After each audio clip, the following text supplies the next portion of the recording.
So you got some criticism. Hi, I'm Hank from Free Podcast Tools, and I'm here to talk about criticism. When it comes to criticism, I have a step-by-step process that I like to kind of refer back to, and I am going to start with step one. Step one is I filter comments. I filter them internally. So first I say, is the comment factual? When I actually got serious about this channel in the summer, I knew very little about video. Now, I've been a podcaster for a long time, but this year I started live streaming video in the spring, and then I started to get serious about Free Podcast Tools, the YouTube channel, and immediately I had to get better. I had to get better video. I had to get better audio with video because I was used to doing audio, but not in a video format, and it was a learning curve. So I got some comments early on about audio quality, and they were warranted. I was using a program called Camtasia, and when I contacted TechSmith to inquire about the audio quality, it was a reduced audio quality. Plus, you're uploading to YouTube, so you're getting even more compressed and even more degraded quality. So I knew I needed to get better video editing software that would allow me to import higher quality audio, and then once YouTube compresses it down, maybe it would retain some of its quality. So that was a valid comment. The comment was factual. There were comments about lighting. I'm still not where I need to be with lighting and stuff, but those were factual comments. Next is the comment subjective. So someone saying, to my ears, blank mic sounds better than blank other mic. You're wrong on that. That's subjective.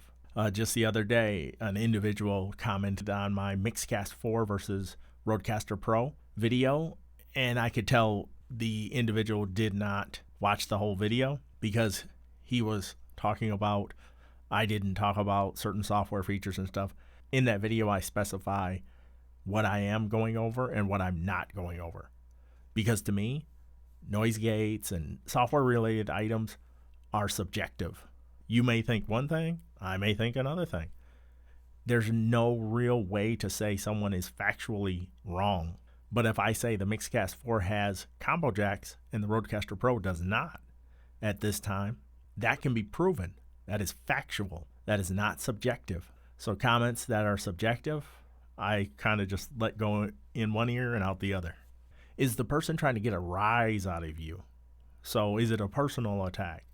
Comments like that, I don't even bother. I filter those right out because there's just going to be people that are going to throw jabs at you, and you have to expect it. It comes with the territory. And lastly, the last filter I use, does the message in the comment help me get better? You know, it could be a tip. It could be a suggestion. It could be many different things.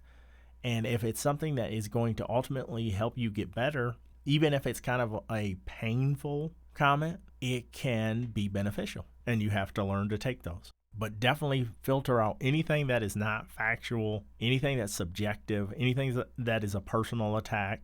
Filter those things out. Step two, how do you choose to deal with comments?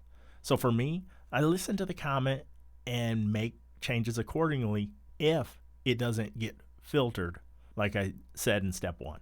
Another option, I will listen to the comment, but ignore the person who posted it.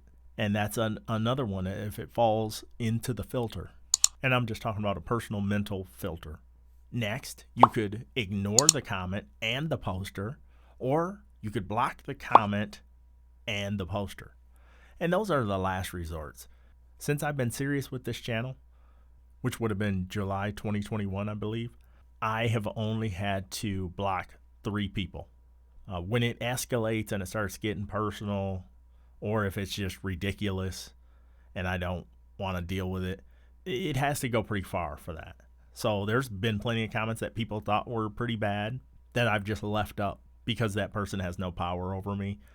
And so I don't care. It doesn't bother me. And I'm going to get to step 3 in just a minute, and you'll get an idea of why. But in all that time, out of hundreds and hundreds of comments, I have only had to block 3 people. And that's just when I see it going in a bad direction.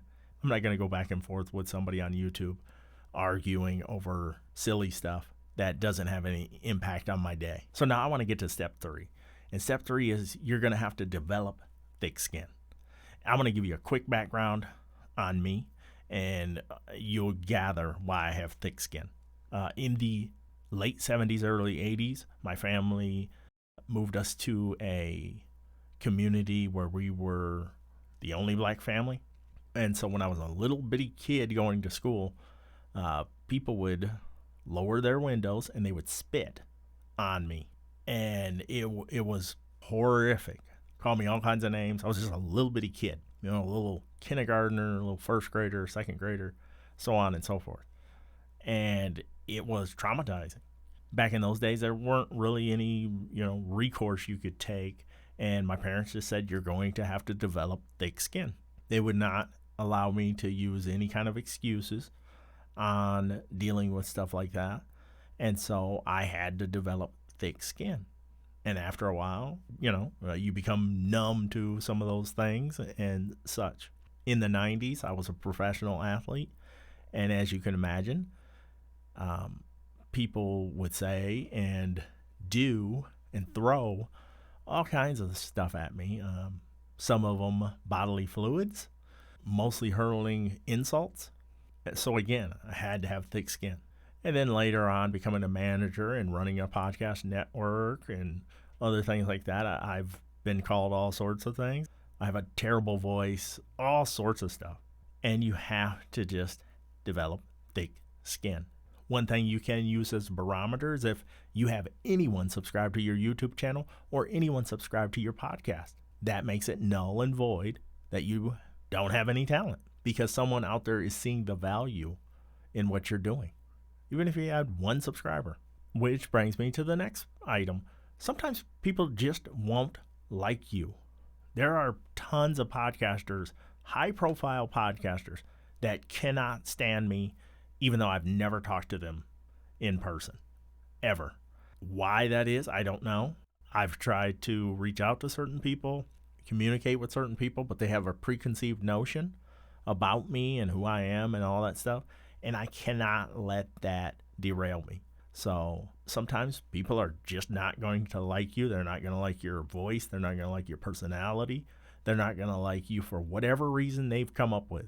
And next, people think I am crazy over the years for doing this, but when I try to find my audience, I also try to weed out people who are not my audience, people who will detract from my audience, bring down the community, and destroy it.